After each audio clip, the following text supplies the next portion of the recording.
Kisah akan berfokus kepada sepasang kekasih ada bernama kita panggil saja Sarah yang merupakan seorang wanita yang energik, penuh semangat, optimis, dan kekasihnya yang bernama Mike. Seorang pria gagah nan tampan, melankolis, serta penuh tanggung jawab. Di suatu hari itu mereka sedang mengendarai mobil Kia di sebuah jalur terkenal yang sangat fenomenal wilayah Amerika, yaitu Rute 66, tepatnya di kawasan lembah kematian atau Death Valley. Watches the fire, I don't need that voice within.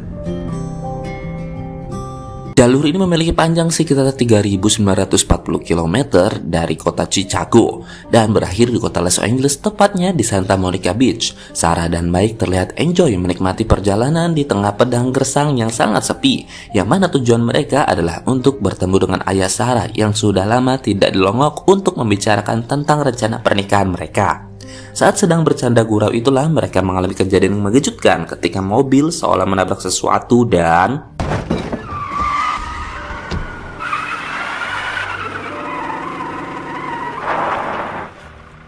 ya, mereka berdua sangat yakin jika mobil telah menabrak sesuatu, tapi nyatanya setelah mereka memeriksa kolong mobil dan bodi mobil, ternyata tidak ada satupun terlihat tanda-tanda bahwa mereka telah menabrak sesuatu. Sarah?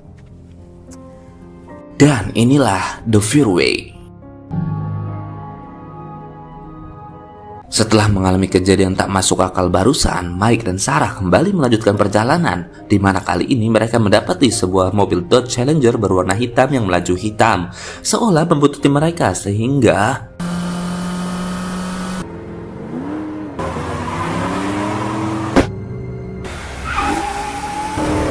ya, Mike awalnya mengabaikan mobil itu, tapi setelah diperlihatkan, lama-kelamaan mobil sedan hitam yang melaju seperti begut tersebut terus mengganggu dan memprovokasi dari belakang.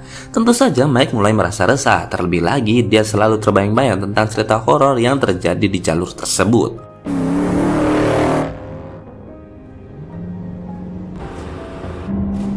Mike berusaha memacu mobil yang semaksimal mungkin, walaupun tetap saja kecepatan tak mampu menandingi tenaga Muscle Power memiliki horsepower 5 kali lebih besar dari mobilnya. Sehingga daripada mengambil resiko, Mike berinisiatif untuk menghindar, yang mana pelarian itu berakhir di sebuah restoran bernama Last Chance, atau kesempatan terakhir yang hanya ada satu-satunya di jalur tersebut.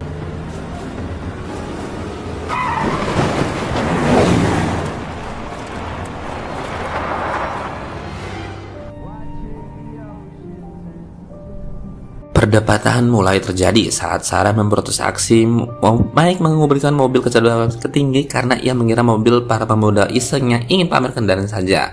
Dan yang paling membuat emosi adalah keputusan Mike yang malah berhenti di restoran itu, padahal ia ingin sekali cepat bertemu dengan ayahnya.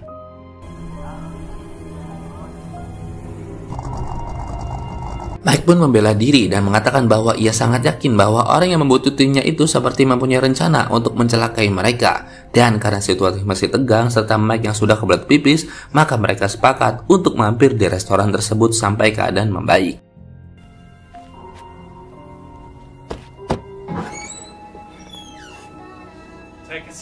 Tidak ada hal yang mencurigakan di restoran itu. Mereka dilayani seperti biasa oleh seorang pelayan wanita yang cukup ramah. Di sana hanya terlihat seorang tante-tante yang sedang murung bernama Rebecca, serta sepasang kakek nenek yang tingkah lakunya agak sedikit aneh, guys. It's cold. The food. Pelayan itu mengatakan bahwa mereka selalu bertengkar, di mana si kakek selalu meminta untuk pulang, tapi si nenek terus menolak seakan dia tidak ingin pergi dari restoran itu.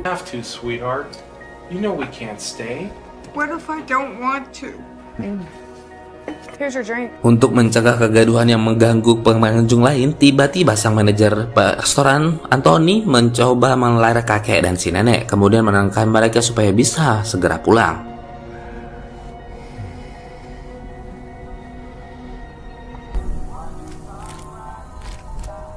Perjalanan kembali tenang dan enjoy seperti sedia kala, sampai akhirnya mereka kembali merasa seperti mendebar sesuatu yang besar dan Christ again?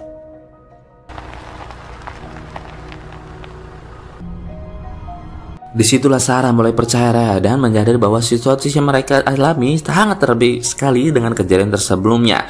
Instingnya mulai merasa bahwa ada yang tidak beres dalam perjalanan mereka. Ia mulai takut dan bertanya-tanya kenapa situasinya bisa seperti ini. Bahkan yang lebih mengejutkan lagi adalah tiba-tiba saja mobil hitam yang sebelumnya membutuhkan mereka kini berada tepat di belakangnya. Sarah, I can see what's not right. Give me the keys. Kali ini justru Mike lah yang meminta Sarah untuk mengabaikan mobil itu, namun rasa penasaran Sarah tak bisa dihalangi lagi untuk mengetahui siapa orang yang ada di dalam mobil itu sendiri. Sedihan mana saat dia mengambil dari dirinya, tiba-tiba Sarah langsung balik kanan tanpa sepatah kata pun. Ia memperlihatkan raut wajah yang sangat ketakutan dan meminta Mike untuk segera pergi dari sana. Di mana Mike yang belum tahu dengan apa yang dilihat Sarah pun langsung memintanya untuk menceritakan siapa sosok di balik mobil hitam tersebut.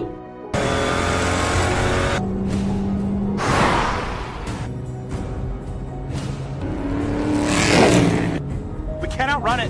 So what do we do? I don't know. I'll think of something. Just keep driving. Dengan bibir gemetar dan raut wajah yang ketakutan, Sarah pun menjelaskan bahwa sosok pengemudi itu pun bukanlah manusia, melainkan seperti monster dengan perawakan sangat tinggi, memiliki gigi yang sangat tajam.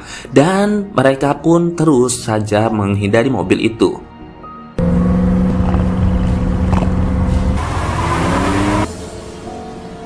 Hey, the diner!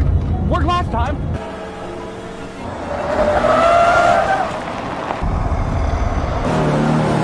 Dan ya, aksi kejar-kejaran itu pun berakhir di sebuah restoran sama seperti sebelumnya. Perasaan panik dan linglung terlihat sangat jelas di wajah mereka.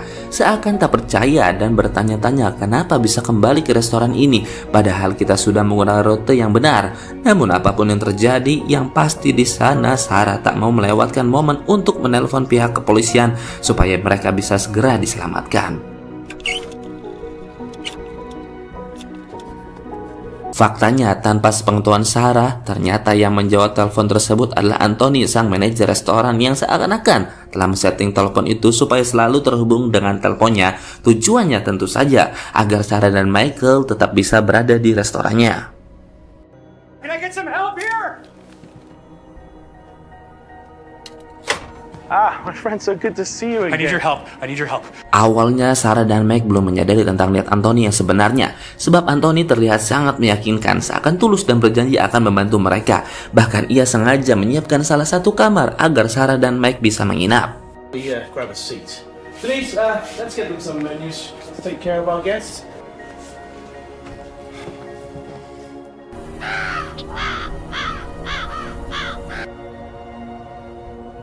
Di waktu yang bersamaan, terlihat sayang Rebecca seolah-olah ingin mengatakan sesuatu yang sangat penting yang selama ini dirahasiakan oleh pegawai restoran. Bahkan seorang koki restoran yang bernama Bob pun sempat berusaha untuk memberi pesan kepada mereka untuk lari dari restoran ini. Tapi sepertinya semua itu sengaja dihalang-halangi oleh si Tony. Oh, thank you very much. That'll be all, Bob. Yes, sir. Dan ya, akhirnya kita mengetahui tentang apa yang terjadi di bahwa sebenarnya restoran itu merupakan tempat persinggahan setiap orang yang akan meninggal dunia atau bisa dikatakan sedang sekarat akibat sebuah tragedi, entah itu kecelakaan atau apapun yang terjadi di jalur rute 66.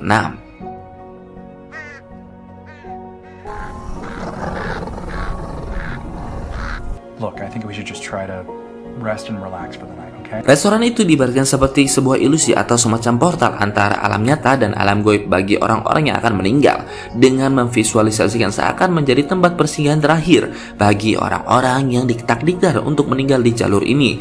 Namun para pegawainya ditugaskan untuk melayani serta membujuk mereka untuk pasrah pada kematian dengan cara menjamu makanan serta memberikan kesan nyaman sebelum para korban benar-benar menuju alam baka. Sepintar-pintarnya mereka menyembunyikan fakta itu, akhirnya terkuak juga. Semuanya berawal saat si Rebecca wanita murung itu dipaksa Anthony untuk menerima kematiannya dengan cara dimasukkan ke dalam kamar penginapan yang di dalamnya seperti terdapat makhluk astral pencabut nyawa. He's always hungry. No. No, please, no. Sorry. No.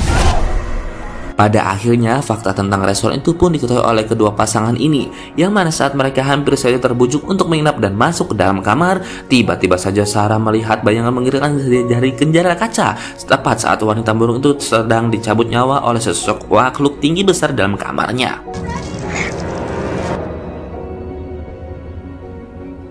Sarah semakin yakin bahwa ada yang tidak beres dengan tempat itu, karena secara ajaibnya Anthony ternyata sudah mengetahui nama-nama mereka sebelum sempat mengenalkan, dan salah memaksa Mike untuk berusaha kabur dari restoran tersebut.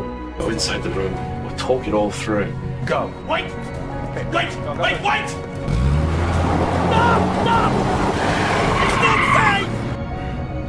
What just happened? I don't know. Kaburnya mereka tentu membuat Anthony geram. Dia melampiaskan mereka kepada kedua anak buahnya, yang ternyata kedua anak buahnya itu juga sebenarnya tak mau terus-terusan melakukan pekerjaan ini karena diketahui mereka juga adalah merupakan korban dari skenario ini. Namun mereka diberi kesempatan untuk tetap hidup dengan syarat harus mengabdi untuk menjadi pegawai restoran pencabut nyawa ini. Back! They have nowhere else to go!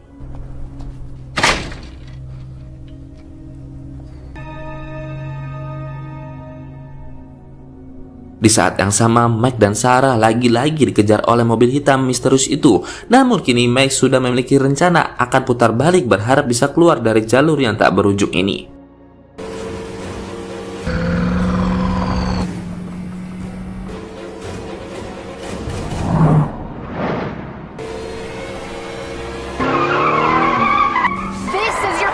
Merasa sudah aman, Sarah pun mengambil alih kemudi setelah melihat wajah Mike yang sudah kelelahan. Dalam berjalan itu pun kini bahan bakar mobilnya semakin menipis. Maka saat Mike kembali terbangun, ia memiliki ide untuk keluar dari mobil dan mulai berjalan kaki untuk bisa keluar dari jalur tersebut.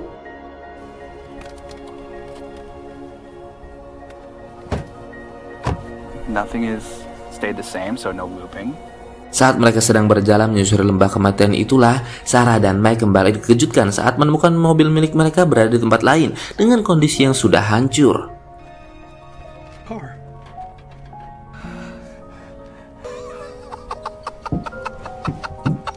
Situasi itu menciptakan teka-teki yang sangat membingungkan. Mike mulai berpikir bahwa mungkin mereka sudah mati. Di tengah suasana histeris itulah sosok itu pun kembali muncul di hadapan mereka, sehingga Mike yang frustasi pun mencoba untuk menyerangnya dan...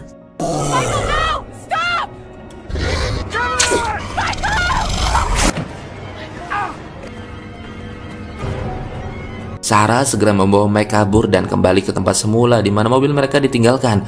Dan luar biasanya, mereka ternyata mendapati mobil tersebut berada di tempat awal, masih dalam kondisi baik-baik saja. Kemudian dengan terpaksa Sarah membawa Mike pergi ke restoran itu untuk mendapatkan pertolongan, karena mereka berpikir memang tak ada cara lain selain kembali ke restoran tersebut.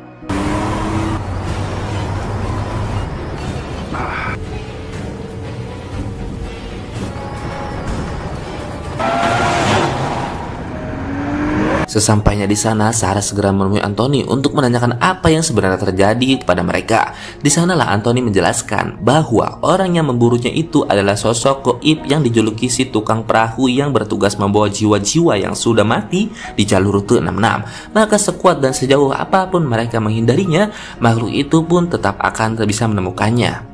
Is the most important fight, the fight of your life. It's just a losing one for most mortals. Di saat yang sama, kedua pegawai restoran yang ternyata suami istri itu pun mulai merasai ibadahnya mereka hanya akan sia-sia selamanya.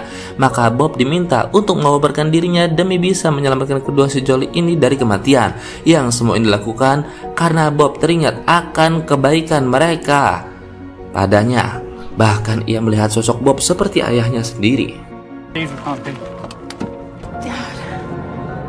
Di sana Anthony juga mulai mengatakan semua hal yang sejujurnya, yang mana dengan menyesal ia memberitahukan bahwa sebelumnya Sarah dan Mike telah meninggal saat mengalami kecelakaan tunggal di jalur rute 66. Kondisinya persis seperti yang terlihat saat mereka menemukan mobil hancur di tengah jalan. Been fighting for your life this entire time. Di balik itu semua, kini Anthony mulai menyadari akan kegigihan serta semangat mereka untuk hidup, terutama saat ia melihat tekad kuat serta takdir Sarah, di mana kini ia sedang mengandung janin laki-laki darah daging dari Mike sendiri. The food didn't make you sick. Anthony ternyata memiliki semacam perjanjian dengan makhluk hitam itu, yang mana mereka ditugaskan untuk membimbing para jiwa-jiwa yang telah mati agar mau masuk ke dalam dunia kematian melalui pelayanan terbaik di restoran itu. Dan sebagai balasannya, dia bersama karyawannya diberi privilege untuk tetap hidup. It's me and Michael's time, that's fine, but she's innocent. Kini semua orang pun sadar bahwa perjanjian itu hanya menjadikan aktivitas yang sia-sia yang entah sampai kapan akan berakhir. Maka dari situlah ia bersama kedua rekannya sepakat untuk mengakhiri semua ini dengan cara menolong Mike dan Sarah agar bisa hidup kembali. Tepat saat Mike dan Sarah pergi, Bob yang selama ini menjadi koki di restoran itu pun langsung masuk ke dalam mobil dan bermaksud untuk menghadapi si makhluk sedan hitam, sehingga inilah yang terjadi, guys.